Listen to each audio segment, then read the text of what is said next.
Pero gusto ko pong lumabas ng konti doon sa katanungan kasi nasagot na po ninyo itong tanong nila nga, will they be also accepted in heaven? Nasagot nyo na po ito. Ang tanong ko naman po na actually siguro marami pang itatanong, and I would like to apologize for those who may not understand itong question na to. Medyo sensitive siya, pero gusto ko siyang itanong para po sa mga third gender na hindi naman po kayang magtanong ng ganitong kasing katanungan. Ang tanong po is ganito, just like any normal na babae at lalaki, yung mga third sex po or the mga gays po ay they also feel the love na raramdaman po nun ng normal na mga babae at lalaki.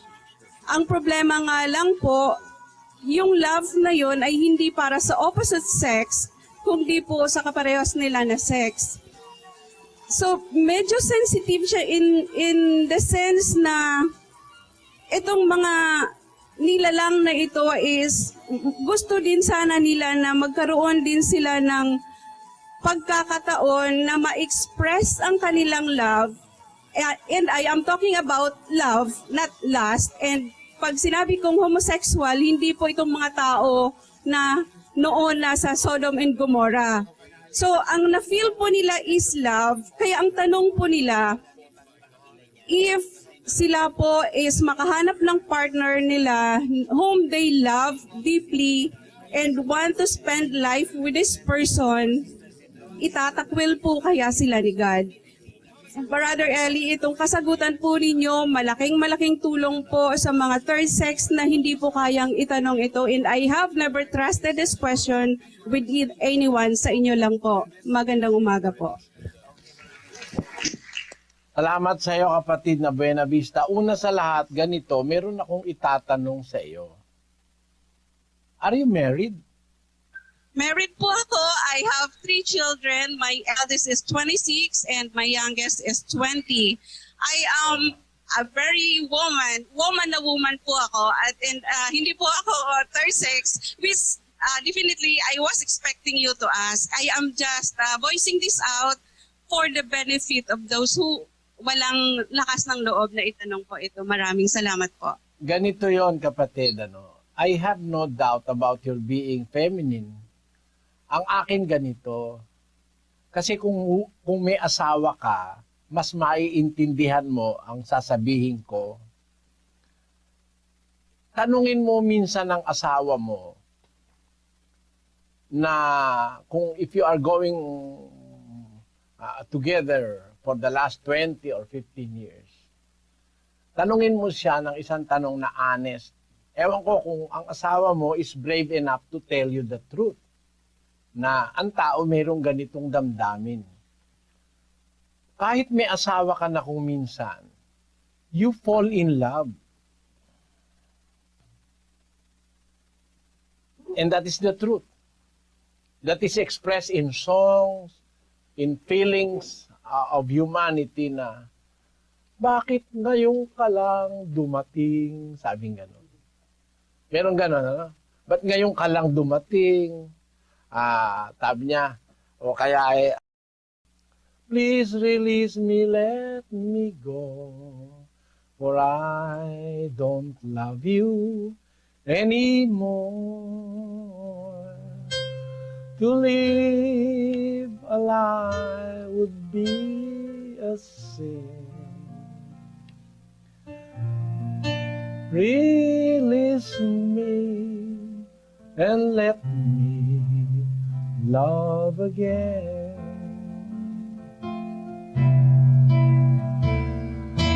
I have found a new love, dear, and I will always want her near. Her lips are warm while yours shores are cold. Release me, my darling, let me go. That is the truth. The truth is expressed in love songs, is also expressed in so many ways of human history. Para lang yung kanta rin ni ni Stevie Wonder eh. Sabi ni Stevie lately I have had the strangest feeling, with no vivid reasons here to find. But the thought of losing you's been hanging round my mind.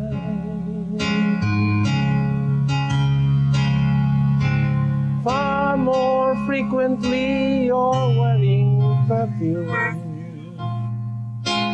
With you say no special place to go. But when I ask, will you be coming back soon? You don't know, never know. Well, I'm a man of many wishes. I hope my premonition misses what I really feel. My eyes won't let me hide, 'cause they always start to cry. Kita mo yan, ano? Siya mismo, nakakahalata siya, yung kanyang partner, hindi na siya gusto. Meron naman, as frank as Engelbert Humperdinck, na nagsasabi, please release me, let me go, because I do not love you anymore.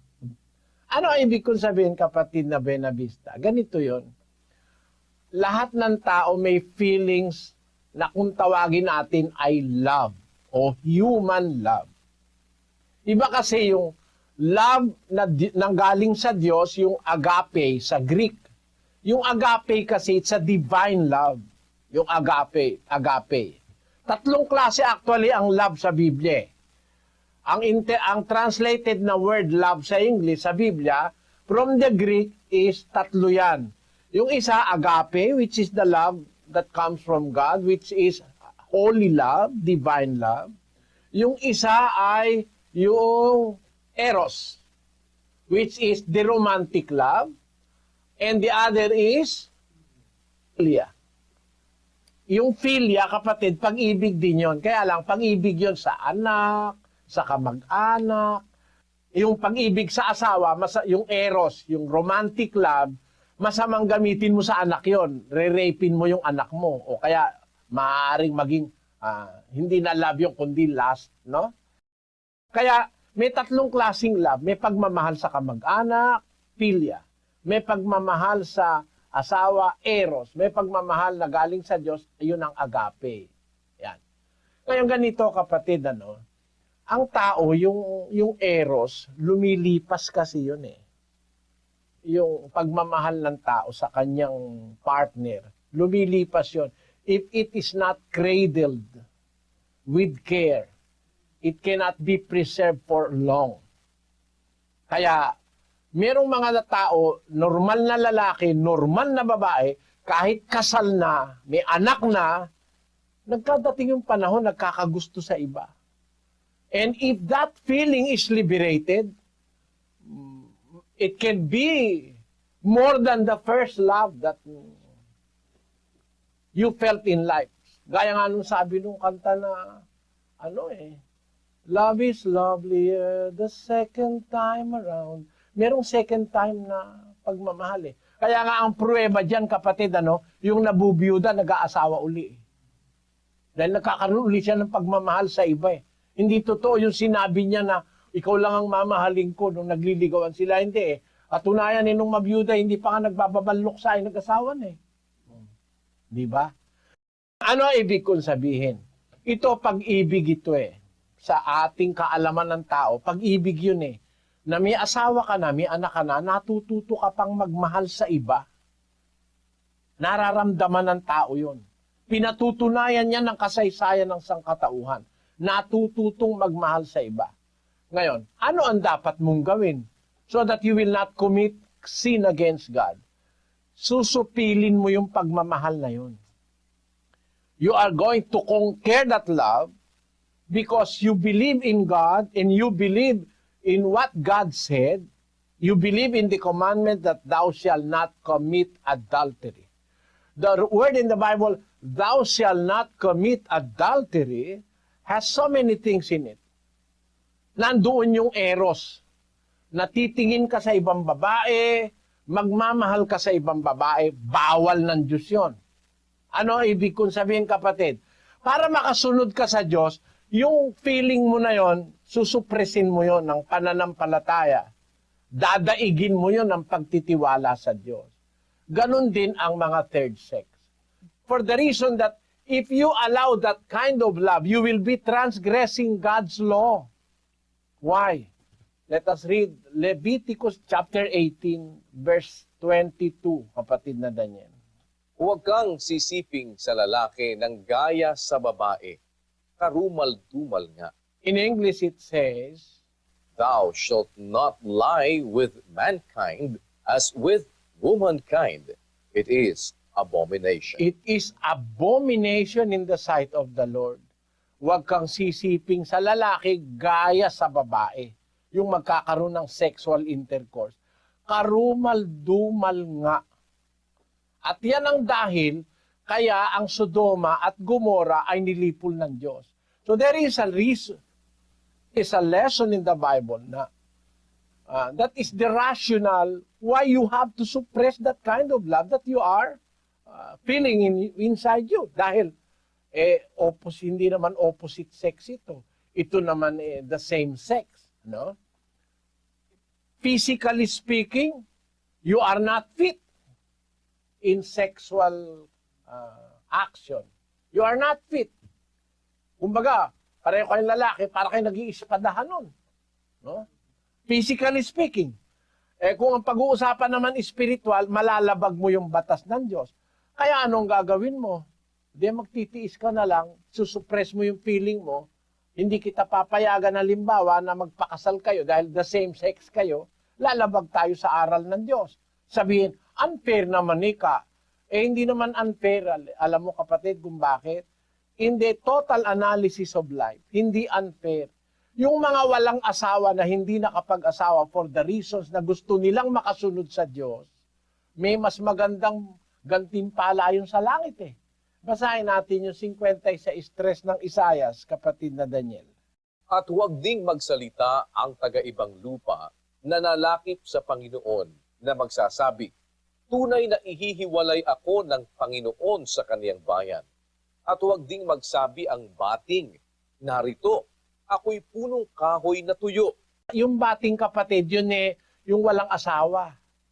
Huwag sabihin ng bating o ng walang asawa na parang magkakaroon siya ng self-pity na ako parang punong kahoy na tuyo, wala akong bunga. Huwag mo sabihin yon, sabi ng Diyos. Doon sa mga taga-ibang lupa namang nasa Israel, kung mo ba ikaw ay taga-ibang lupa, estranghero, ikaw ay hihiwalay na ng Diyos sa bayang Israel. Hindi ganun ng Diyos. He accepts every person.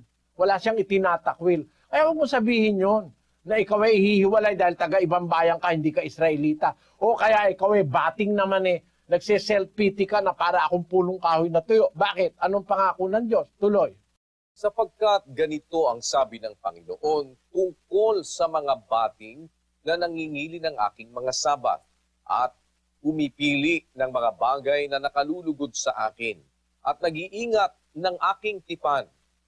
Sila'y bibigyan ko sa aking bahay at sa loob ng aking mga kuta ng alaala at pangalan na maigi kaysa mga anak na lalaki at babae.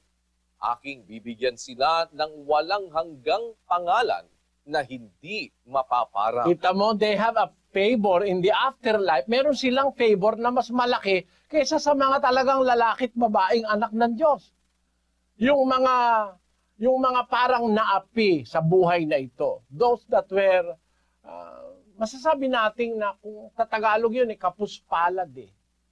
Parang, paano yan? Hindi na ako pwedeng mag-asawa kung gay ako kasi lalabas. Hindi ko naman ma-express yung feeling ko. Hindi ko naman pwedeng ma-practice yung romantic love na eros. Parang unfair sa akin. But this life is not the totality of the life that we have to know. There is an afterlife. There is what the Bible calls eternity. And in eternity, ang sabi ng Diyos, doon sa 56:5 sa English, even unto them will I give in mine house and within my walls a place and a name better than of sons and of daughters. I will give them an everlasting name that shall not be cut off. So the promises of God to those who are sexually deprived people is a better memory in eternity. I will give them a name which is everlasting and shall not be cut off, according to the Lord. Kaya, meron namang gantimpala kung magtitiis ka. Ngayon, sasabihin unfair. Kahit nga may asawa, nagtitiis eh. Bakit? Kasi, tanong mo sa mister mo, kapatid, baka nagkakagusto rin siya sa ibang babae. Pero, in fairness to you, dahil napamahal ka na sa kanya, sinosuppress niya yung feeling of love na nararamdaman niya. At lahat ng tao maaaring pwedeng makaramdam nun. Kasi ang sabi ni Santiago, 1:14, ganito ang sabi ni Santiago. Kundi ang bawat tao ay natutukso pagka nahihila ng sariling masamang pita at nahihikayat. Yung salita ni pa Santiago na bawat tao, ano ba siya ron? Exempted ba siya ron? Kasama siya ron eh. Apostol na siya o alagad na siya. Bawat tao natutukso pagka nahihila ng sariling masamang pita at nahihikayat, ang sabi ni Santiago. Alam niya yon, nararamdaman ni Santiago yon. Ang possibility matukso ka sa ibang babae o matukso ka sa ibang lalaki is 100%. At yung umibig ka uli na parang mas matindi pa sa una mong pag-ibig. Although, first love never ever dies, but it doesn't guarantee that the later love will be just as the same as the former. The second love can be as greater than the first one. Yun pwedeng mangyari. 100% pwedeng mangyari yun, kapatid. Pero bawat kasi tao natutukso na hihila ng sariling masasamang pita at nahihikayat. Pero you have to suppress that. Kailangan mong pigilin ang sarili mo. Kaya para doon sa mga gay, if you cannot express your love to an opposite sex because you will be committing, pwede, kung gusto mo, umibig ka, okay yan. Pero huwag kang gagawa ng labag sa batas ng Diyos, no? Umibig ka, pero do not go beyond what God wants you to do. Hindi ka magkakasala. Tanong kasi sa akin nung isang nakausap kong gay, masama ba, brother? Hindi ko naman mapigil talaga. Gusto ko siya, ang pogi-pogi niya, hindi ko siya makakalimutan, sabi niya, no? Sabi ko, kung hanggang dun lang, okay na yon. Kung hanggang dun lang, okay yon. Pero, going to the extent of transgressing God's law, which is an abomination in the sight of the Lord, dapat suppress mo na yung feeling mo. Alam mo, kapatid, sa Church of God International, meron silang kapisanan ng mga gays pero nakakapaglingkod naman sila sa Diyos dahil instructed sila ng mga salita ng Diyos. Tinuturuan ko sila ng pagtitiis, pagpigil sa sariling nasa, gaya rin naman ni Pablo. Si Pablo kasi hindi nag-asawa Si Kristo rin hindi nag-asawa Sa dami-dami ba naman ng babaeng humahanga kay Kristo, kala mo, nagtiis siya basahin natin yung Hebreo. Sa isang talata, ganito ang ating mababasa sa 4:15. Sapagkat tayo'y walang isang dakilang saserdote na hindi maaaring mahabag sa ating kahinaan, kundi isa na tinukso sa lahat ng mga paraan, gaya rin naman natin, gayon may walang kasalanan. Si Kristo tinukso sa lahat ng paraan. Bakit? Nakaramdam din si Kristo ng mga tukso kasi yan nagkatawan tao yan, nararamdaman niya yung feelings natin Pero sinupress niya yon. May mga babaeng lumalapit sa kanya, hindi siya nagsamantala. No? May mga mayayamang sumampalataya sa kanya, hindi niya pinagsamantalahan. Ang ginawa niya, puro pagpipigil. Kaya sabi ni Pablo, wala tayong isang dakilang saserdote na hindi maaaring mahabag sa ating kahinaan. He is compassionate to our weaknesses and to our infirmities. Why? Kasi tinukso siya sa lahat ng paraan. Naramdaman niya yung nararamdaman natin. Pero wala siyang kasalanan. Ibig sabihin, hindi siya lumabag sa batas ng Ama na nagsugo sa kanya. Ibig lang sabihin, ganun din magagawa rin natin yon. What the Lord Jesus Christ have done, and the Apostle Paul have done, Timothy have done, Titus have done. Si Titus nga, walang balak mag-asawa, hindi nga nagpatuli eh. O, di ba? Natiis yun ng mga unang alagad. Kaya kung sila na talagang lalaki nakapagtiis, ikaw na hindi ka naman talaga lalaki, hindi ka ba pwedeng magtiis? Extra effort lang, kapatid.